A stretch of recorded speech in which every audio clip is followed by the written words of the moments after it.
I will not sleep in your bed.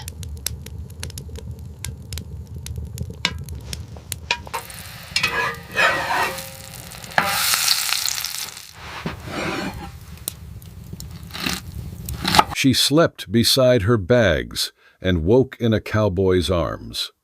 The wind came first dust, like moth wings, brushing the mesa's red face. Late sun fell in brass sheets, turning every thorn, every nailhead, every old scar on the land, to a small fire. By the abandoned relay shed where the stage no longer stopped, a young woman folded into herself beside 2 deer-hide bags and an oil lamp low on breath. Her braid was long and black. Her name was Nizhoni Two-Rivers, and she had walked far enough for the soles of her moccasins to learn the road by heart.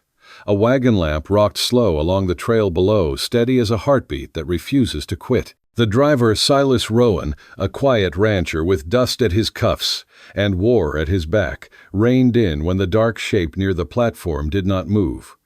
The wolves would drift down by moonrise. The nights here took what the days missed. He lifted her gently the way a man lifts an oath he means to keep. If you're listening, drop a 1-inch the comments to bless this meeting under the Iron Mesa sky, then keep riding with me. Iron Mesa held the day like an old soldier holds a letter, careful, reluctant to open what will draw blood again. The land was old, older than the fences. Men had nailed into it, older than the grudges they buried and the dreams they forgot to dig up. When the sun climbed, it burned every color to dust. But at dusk, the mesa glowed the color of copper pennies rubbed smooth by prayer. Even the wind there had a sound like someone remembering too much. Silas Rowan lived in that kind of day. He was the sort of man who moved slow because he had already seen what hurrying costs. Each morning he checked the cattle along the split creek, counted them like rosary beads, then stoked the forge built onto the side of his lean-to. Iron sang under his hammer in clean notes, steady and without anger. He fixed wagon axles, bridles, branding irons, any man's tools who came asking, but he never took coin a family couldn't spare. Payment, he said, was the quiet that came when something broken held again. His hands were scarred but steady. They smelled of ash and leather, not whiskey. He'd left the bottle behind with the war, along with a piece of himself that never came marching home. In those years he had carried stretchers through the smoke, had lifted boys calling from mothers they'd never see again. When it ended, he carried silence instead, the kind that whistles through your ribs when you lie awake too long. Words, when they came from him, came slow and counted like bullets placed back in a box. Not because he feared to use them, because he knew their cost. In town, folks called him decent, and meant it half as praise, half as pity. Decent men didn't last long out here. The wind or the whiskey usually took them. He wasn't looking for trouble. Trouble wasn't looking for him. Out here they met in the middle anyway. That was the law the desert wrote in dust. Every man's peace ends where another's need begins. That evening he'd been hauling a cart of dried juniper down the ridge, the wheels whining under the weight when the horizon dimmed to brass. He could smell rain a county away the way the air thickened before it broke. Then he saw it, the old relay shed up on the grade, the one the railroad forgot when it chose a gentler pass. The roof leaned like a tired shoulder. A coyote had chewed one corner of the platform, and the telegraph wire above hummed with ghosts of messages no one sent anymore. He almost rode by. Empty shacks had a habit of taking more than they gave. But then a flicker of lamplight trembled near the floor, thin as a last breath, stubborn as a prayer. Silas reined in. "Easy, boy," he murmured to the chestnut gelding, and the animal stopped, steam curling from its nostrils. He swung down, boots crunching on gravel, and pushed the door with the back of his hand. Inside, the light wobbled in a small circle of warmth. The girl lay on her side, with one arm tucked beneath her head and the other pressed flat to the earth, as if listening for a heartbeat she trusted more than her own. Dust filmed her lashes. Beside her rested 2 deerskin bags, a tin cup, a rolled calico dress, and a folded letter, whose edges had been smoothed too many times to be anything but a wish becoming a plan. He said her name softly. He didn't know it yet, but he said it anyway. Like you say water when your throat is raw. And the word woke her. Her eyes found his hat brim first, then his mouth, Then the careful way he kept his hands where she could see them. The kind of caution that separates danger from mercy. She reached for the little knife hidden in her boot. He did not reach for his gun. "Wolves run this ridge before moonrise," he said, voice low true. "You can hate me in the morning. For now, ride." She looked past him toward the purple line where the land broke and the sky began. Wind leaned against the shed patient. Without a word, she gathered her bags herself. He did not take them from her. Mercy is cleanest when it doesn't steal a woman's weight. They mounted his horse, shifting under the doubled load. The first stars came out like pinholes in iron. Neither spoke. The creek below kept them company, a cold silver thread stitching land to land. And when the night finally shut behind them, it did so softly, like a door someone had at last remembered to oil. Silas's cabin sat with its back to a cottonwood and its face to the open. A small square of steadiness against a land that never stopped moving. The cottonwood's roots drank deep from a hidden spring, and when the wind came through, the leaves whispered like an old friend, reminding him he was still alive. The porch boards were wide and honest, planed by his own hands, from pine dragged down the ridge. They creaked only to greet him, never to complain. The door had no lock, because a latch is a welcome, and Silas preferred to hear the truth coming rather than stop it at the threshold. The desert taught him that locks make fear fat. Trust makes it hungry and weak. Inside the world was pared down to what mattered: a blackened stove that carried the memory of every meal, a table built from a wagon plank, a peg with a long coat and hat, a narrow bed tucked beneath a single window where the dawn light found him first. On the wall tools hung in perfect rows, their shadows like scripture lines written in iron. Hammer tongs, file wrench, each had a name, a use, a place. Even his quiet had a place here. He filled the kettle and set it on the stove. The fire took hold slow at first, then sure. As water began to stir, he slid a dented coffee tin close to the heat. The smell crept through the room, grounding everything. The stranger stood where the open door's light fell in a long, pale rectangle, her body half in, half out. Not crossing, not retreating, just measuring the distance between danger and safety. She was young, 20, maybe less, but something in the way she stood said she had outlived softer ages. Dust clung to her skirt, lining her lashes like coal. At her throat hung a small silver feather, tarnished smooth by years of thumb and memory. She kept one hand near it, as if it were both shield and prayer. "Call me Silas," he said. His voice had the roughness of gravel under river water, softened by use. "I'll give you coffee if you want it. Then I'll ride you to town come light." Her mouth twitched dry from travel. She spoke in a measured rhythm that matched his own. "I am Nizhoni," she said. "I will not sleep in your bed." He nodded, once the slow agreement of a man who already knew the rule. Wouldn't ask it. He took a wool blanket down from the peg and spread it near the hearth, smooth and square, then stepped back, palms open, an unspoken pact that she was free under his roof. She studied him for a while, watching the quiet pages of him turn one by one, testing for deceit. The firelight licked at his face and found no hurry there. She did not find any lie worth speaking of. Her 2 deer-hide bags lay by her feet. One she opened with care, a worn arithmetic primer. Its corners curl like the petals of a dried flower. A small slate wrapped in cloth. A jar half filled with beans, bone needles, a folded letter creased at its heart. She smoothed the paper flat on the table between them. The ink had bled at the edges, but the words remained: an offer from the school board of Arroyo Bend room, and board 22 students $30 for the winter term. The letter's hand was tidy. The man who wrote it might have meant well. The town that sent it, though Silas knew better than to trust the mercy of a frontier, made nervous by difference. "Arroyo Bend's 10 miles east," he said. "They should have sent a man with that letter, or at least a wagon." "They sent neither," she replied. Her voice didn't tremble, but it carried distance like sand carries heat. Then the room settled into a silence that meant understanding. He poured the coffee, dark and strong. She wrapped both hands around the tin mug, felt its warmth seep into her fingers. She didn't drink until he did, an old habit born of caution. When she sipped, her eyes fluttered shut for a heartbeat. The taste was bitter, steady, honest, the kind of medicine that asks for nothing but endurance. Outside, the wind slipped through the door seam, humming low and mournful, like a hymn sung by people who'd forgotten the words, but not the tune. The stove answered with a soft crack iron expanding against the chill.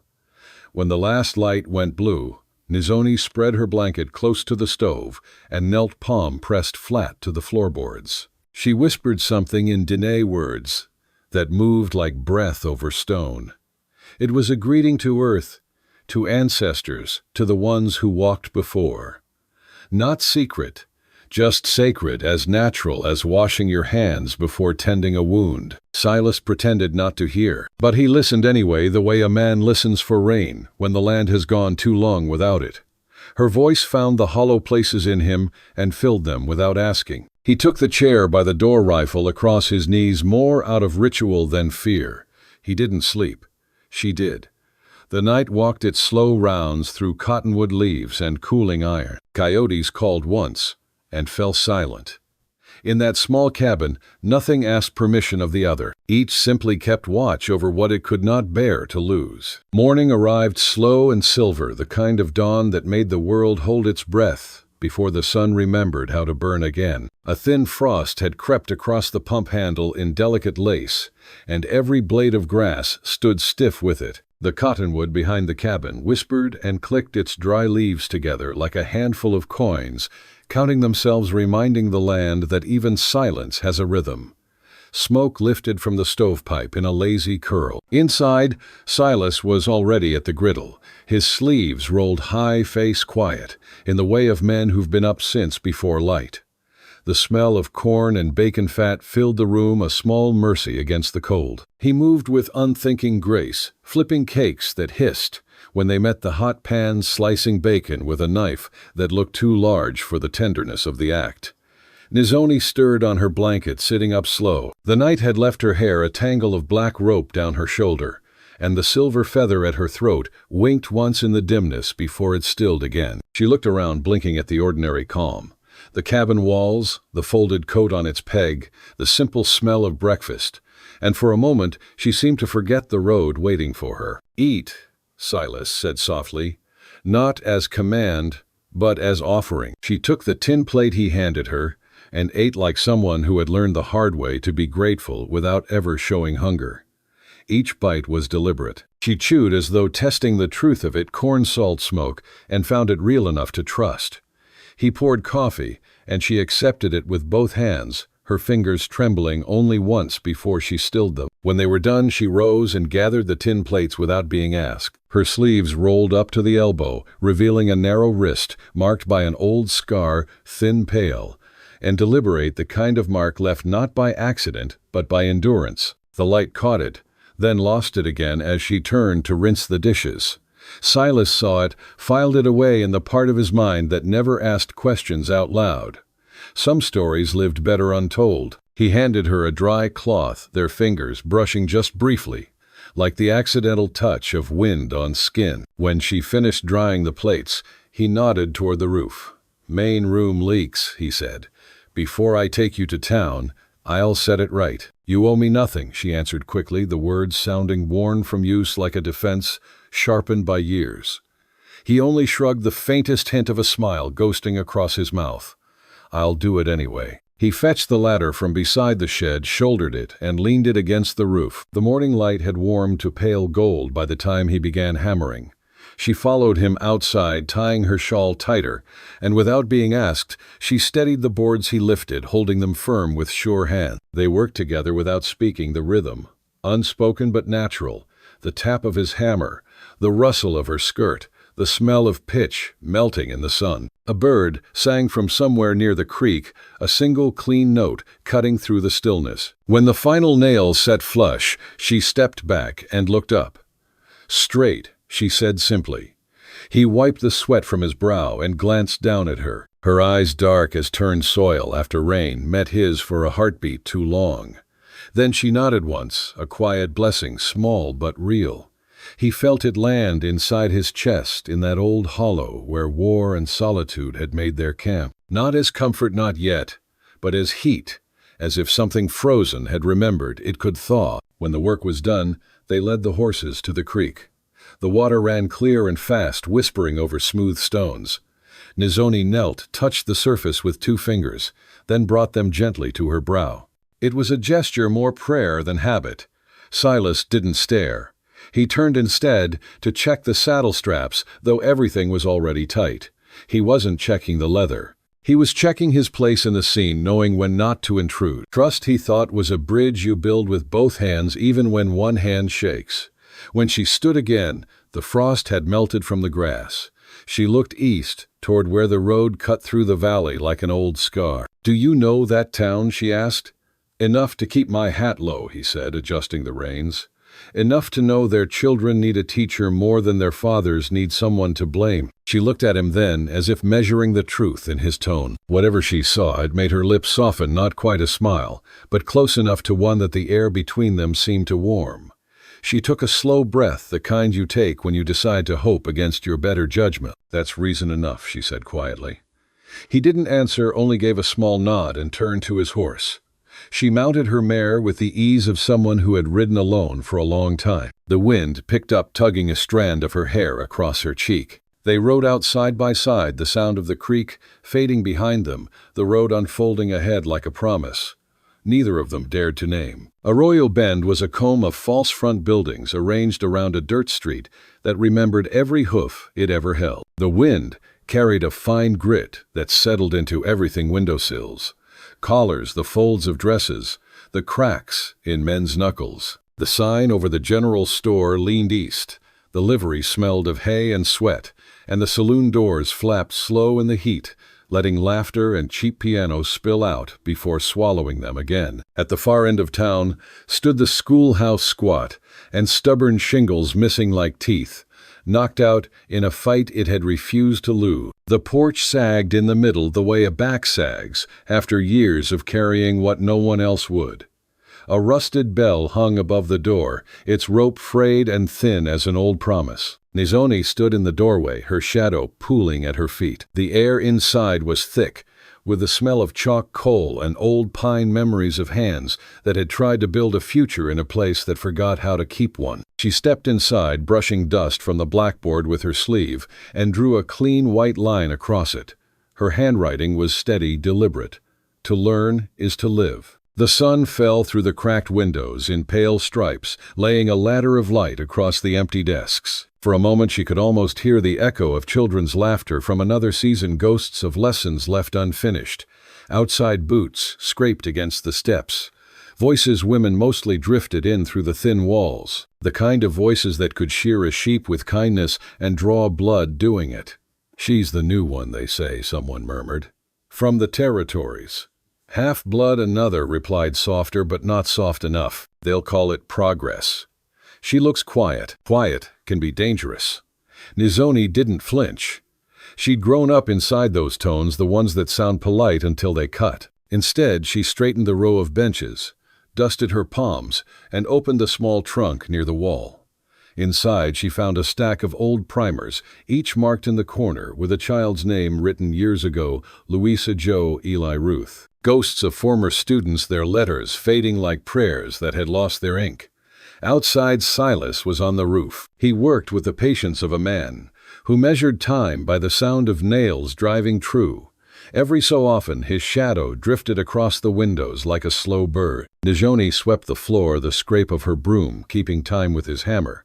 Dust rose, swirled, and settled again, as if the room itself was learning how to breathe after too many years of quiet. When the rope on the bell snagged, Silas climbed down and freed it. He gave it a tug once, then again. The bell made a tired sound, a little uneven, as if surprised to still have a voice. He turned toward her through the open door. "Sounds alive enough," he said. She raised an eyebrow, the corner of her mouth tugging upward, almost a smile. "Alive's a good start," she replied. He allowed himself one back.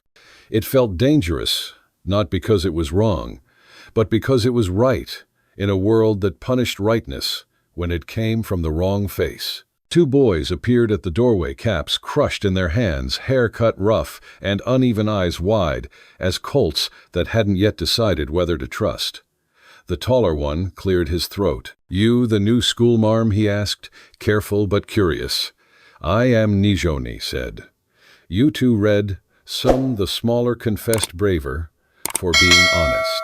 Then you'll read more, she said simply, and placed 2 slates in their hands like weapons that threw light instead of lead. By noon, a dozen had gathered ranchers' sons, miners' daughters, a freckled boy missing 1 boot and 2 little ones, with braids like hers, who stood near the back watching her with solemn wonder. The room filled slowly with the sound of learning the way a dry creek bed fills when the rains finally come. She taught them letters first, then words, then the shape of things that mattered. Water, wind, home. She told them a story her mother had once whispered by firelight about a river that remembers every name spoken beside it. The children listened the way hungry people listen to a pot lid's rattle, afraid that hope might spill over and vanish too fast. Outside, Silas hammered the last shingle in place, checked the eaves, and stepped down from the ladder. He leaned against the porch post, watching through the window. He saw the way she moved between desks, her gestures small but full of meaning, the way she paused when a child hesitated, how she placed a guiding hand on a shoulder, not to correct, but to steady. Her voice rose and fell like the wind through prairie grass. She spoke softly, but her words carried far. Silas felt something in his chest ease that he hadn't known was tight. The town had long been a place where noise came from anger or liquor, not from joy. Now, for the first time in years, he heard laughter that wasn't cruel. When the lesson ended and the children spilled out chasing each other through the dust, he stepped back into the shade, tipping his hat low. He could have stayed, could have stood at her side as the town watched, daring anyone to sneer. But he'd learned his kind of protection didn't always help. Sometimes the best way to defend a woman's right to stand tall was to step away and let her light burn without being mistaken for a man's permission. He mounted his horse and turned toward the valley, the sound of the bell ringing faintly behind him. Uneven, yes, but alive. A voice reborn. It didn't take long. The first note was nailed to the school door the next morning, neat script. The board will reconsider our hire if certain concerns remain. No signature. The second was not a note, but a word, chalked by a hand, that had learned how to spell, but not how to be decent. Nizhoni wiped it clean without saying it aloud. Some words don't deserve a voice. By evening, a deputized man in a polished vest came to the school with 2 others. He did not remove his hat. Miss Two-Rivers, he announced, looking just past her shoulder, a trick that makes disrespect feel like weather you could catch a chill from. We've had reports. He did not say from whom, because men like him love fog. About your suitability. I teach letters, numbers, and history, she said. I also keep the roof from leaking. That seems suitable. In this town, he replied, smiling like a knife held between teeth. History is not what you think. The railroad is surveying a cut by the bluff. The burial ground up there is, how shall I put it, undocumented. We need cooperation, no stirring up. Her spine straightened. The bluff is holy ground. That's a word, he said lightly, with many prices. She didn't answer. She only moved her body, so that he had to meet her eyes or talk to her throat. The children will read tomorrow, she said. You may stand at the back and judge what is suitable. He left. He spat in the street. The spit missed the dust and hit his own boot. She watched the wet mark fade. Sometimes that is the only justice you get, and it is still justice. Silas heard before she told him. The smithy carried news like fire carries smoke.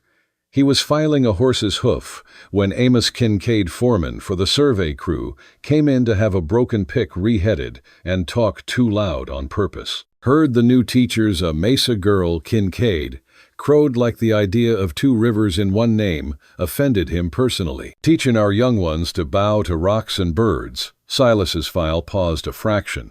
He laid it down and picked it up again. My rate for picks is 2 bits, he said, and held out his hand. Kincaid slapped coin down and leaned in. You stay clear, Rowan. The board hired her wrong. We'll fix it right. Silas did not answer. He only set the pick, lifted the hammer, and struck one blow true, the kind you practice your whole life without knowing who you're practicing for. That night the wind turned mean. Thunder walked the ridge with large boots. Silas saddled anyway. When he reached the schoolhouse, he found Nizhoni sweeping water from the threshold with a broom tied at the end with blue thread.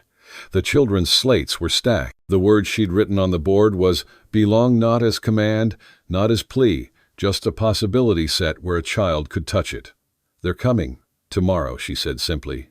"I know," he said. "I don't want to fight on the children's floor. I can take it outside," he answered. She looked at him for a long time. The lamp carved his face into planes. The rain braided itself into long silver ropes between them. "I was left behind once," she said, not asking for pity, naming a fact. "At a border post when the wagons ran. A man like that deputy looked at me like a cutting does at a tree measuring notches. I walked. I slept beside my bags, so my body would remember I still belonged to it." Silas didn't speak. He went to the stove, set the kettle, found the tin. He did not fix her. He fixed coffee. The difference is a hinge the whole door swings on. They drank without sugar. Outside thunder said something that sounded like a dare. She rolled her blanket and set it near the hearth, same as before. He took the chair by the door, same as before. But the space between them had changed the way ash under a fire changes seemingly cold, carrying red where you least expect it. They arrived at first light, the hour when the land still holds its breath between mercy and reckoning. 3 men across at first, then more behind them, ranch hand surveyors, the kind of followers who mistake noise for conviction. Their hats set low, boots were good mouths stiff with someone else's courage. Dust followed them, a gray banner that declared trouble before their shadows even touched the schoolyard.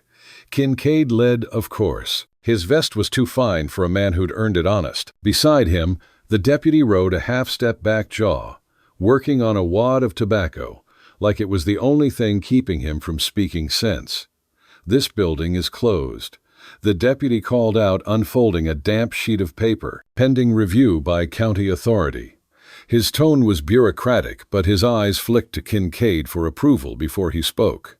Nizhoni stood in the doorway, calm as a fence post in wind. "The board didn't sign that," she said evenly. "The board has names I can speak." "The railroad, Kincaid," replied voice. "Slick as oil, has money I can count." He stepped forward, boot finding the bottom stair, mud flaking off his heel. "Step aside, miss." Silas Rowan had been mending the hitching rail, pretending not to hear until that moment. He moved, then slow but sure, the way mountains move when the wind pushes them. He came to stand at the bottom of the steps, his broad frame taking the same space the children would in an hour. He did not touch his gun. Instead, he took off his hat and hung it carefully on the porch post, a simple gesture, but it changed the air. A man who lays down his cover tells the world he isn't hunting shade. He's ready to stand in the sun and be seen. "You take one slate out of this room," he said, his voice low and carved from stone, "and I'll see you put it back."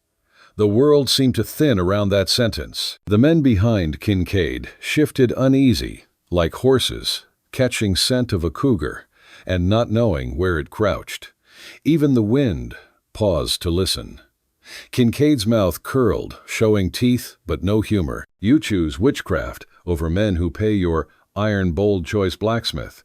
The only witchcraft here," Silas said, "is a woman teaching a child to put thought on wood and make it stay. That scares you because it can't be undone with your boot." Laughter rippled through the crowd, nervous, short-lived. Kincaid's hand drifted toward his belt. The deputy caught his sleeve, a warning, and then, embarrassed by his own restraint, shook it off. "Enough, the lawman," said voice caught between duty and fatigue. "Rowan, take care. Miss Two-Rivers, be wise. The railroad's got work. The bluff has bones. If little hands write the wrong names at the wrong hour, we all have trouble." The words hung heavy. Behind Nizhoni, the classroom waited chalk, slates, the faint smell of coal dust and sunlight. She stepped down into the yard. The rain that had fallen earlier still clung to the dirt in small mirrors. The world smelled of iron and wet earth. Kneeling, she pressed 2 fingers into the mud and then touched them lightly to her chest. "We can move a line on a map," she said quietly. "We do not move a line written in our dead." There was no sermon in her tone, no firebrand speech, just the gravity of a woman who had carried loss long enough to measure its weight precisely. Kincaid laughed a short, dry bark and took another step forward. But before he could speak, Silas was there, 1 step closer, shoulders squared. Kincaid's chest met his and stopped. The sound that followed wasn't a clash. It was silence deep and charged. For one heartbeat, the entire town leaned in hungry for the sound of violence they could name entertainment. Then a voice broke through, bright and ordinary as morning coffee. School's open Miriam Hale stood halfway up the street, flower still on her apron, 3 little ones clinging to her skirts. Her gray hair was pinned up rough, and her eyes were steady. She wasn't a woman who picked sides often. Mostly she picked up what others dropped, but when she did, the ground tended to listen. Nizhoni looked at the children, then at the bell rope, then at the men who wanted the air to stay still. She reached up and pulled. The bell spoke. It didn't ask permission. Its cracked voice rang down the street, across the porches, through the open windows of homes that hadn't decided yet what they believed. One by one, doors opened. Women appeared first, then children clinging to their hands. A few men followed, hammers in their belts, pretending to have business near the schoolhouse. Within minutes, the space that had felt like a battlefield turned into something else entirely, a gathering, a reckoning wrapped in routine. Inside, small feet scuffed against the floorboards. Chalk tapped against slate. The room filled the way a heart fills when it remembers its own rhythm. Kincaid stood on the porch, rain still drying on his hat brim, calculating. His boss, the man in the iron suit who'd sent him, would cut his pay if he failed to secure the bluff for the railroad's new cut. But his boss didn't live here. His boss didn't have children learning to sign their names in this crooked, stubborn building. "This isn't over," he said, finally needing the words to build himself a ladder out of shame. "The bluff is ours by week's end." Silas looked at him, unblinking. "Then you'll be the ones to carry the bones," he said. "And the bones know who carries them." The air seemed to tighten around that line. No threat, no bluff, just truth, the kind that sticks to a man's conscience long after he tries to wash it off. Kincaid turned and left. His men followed, their bravado trailing thin in the dust. The deputy lingered for a moment longer, hat twisting in his hands. He looked at Nizhoni, then at Silas, and gave a small nod, not quite respect, not quite apology, and then he too was gone. The street emptied slowly. The echo of the bell faded. Inside, the day remembered itself. Children traced letters on their slate slips, moving with quiet concentration. The roof didn't leak, though clouds still muttered above. At noon, sunlight broke through and poured a single golden bar across the desks. Dust rose and swirled, glittering like snow that had forgotten to fall. Nizhoni stood before the board, chalk between her fingers. The weight of what had almost happened lingered around her. Not heavy, but solid proof that standing your ground sometimes means simply staying kind. She drew one clean word on the board, each stroke deliberate. Home. And for the first time, the room didn't feel borrowed. It felt earned. They rode at dusk to the bluff. No crowd, no deputy, only wind and the long hum a land makes when it has been argued with and forgiven in the same afternoon. Nizhoni carried a small pouch. Silas carried nothing he could drop, because some offerings are for the ones who have business to make, and some are for the ones who have business to keep.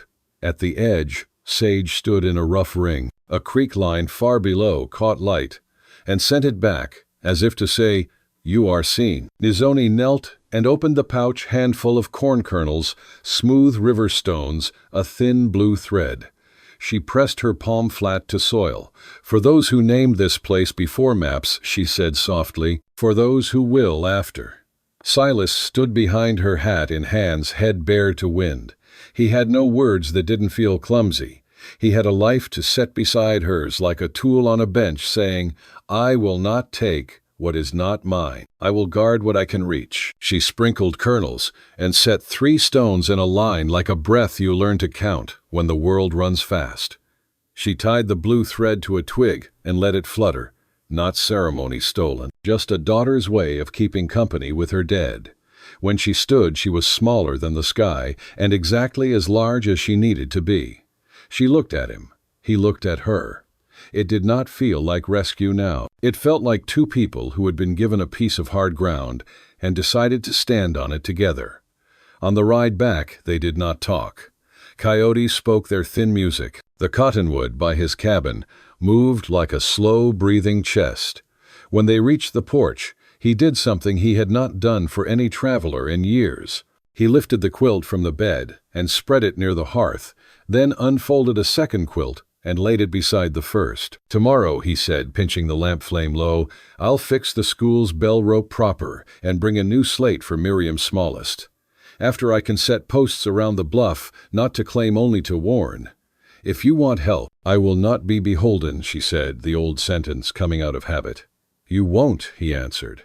"You'll be accompanied." The word felt strange in his mouth. It fit anyway. She looked down at the two quilts. Her hand moved to her feather without thinking, then fell away. "Coffee at first light," she said, as if he had asked, and she had agreed, and maybe both were true. He nodded. He did not touch her. He banked the fire with the patient care of a man who has learned that coals live longer than flame and do more good. The night held. Spring came like a rumor people wanted to believe. The railroad marked a different cut. Kincaid sulked, then left. The deputy took up fishing. Children spelled river with a V that looked like a smile. Miriam's bread rose high on Sundays. Silas fixed the bell rope with a length of leather, soft as a promise. Nizhoni wrote a line above the board and did not erase it, even when the room was needed for other words. To learn is to live. To live is to belong.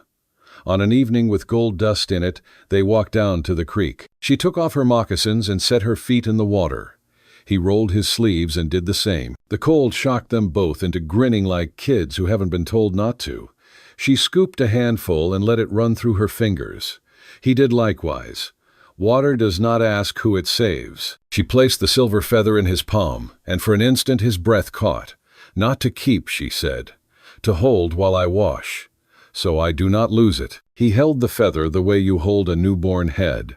Awkward, reverent thinking of all you do not deserve, and wanting to be worthy anyway. When she reached for it again, his fingers brushed hers.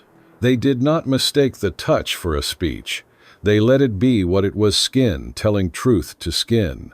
They walked back slow. The sky did that thing it does when the sun leaves, turning every wound it can find to the color of forgiveness. At the cabin door he took off his hat without thinking, and hung it where he always did, and she stepped inside without asking, like a person who had figured out the difference between trespass and welcome. Later, when the lamps were low and the stove made that small conversation wood makes as it becomes ash, he poured her coffee and said, "I was alone a long time because I thought it kept people safe from me. Turns out it kept them safe from the good I might have done."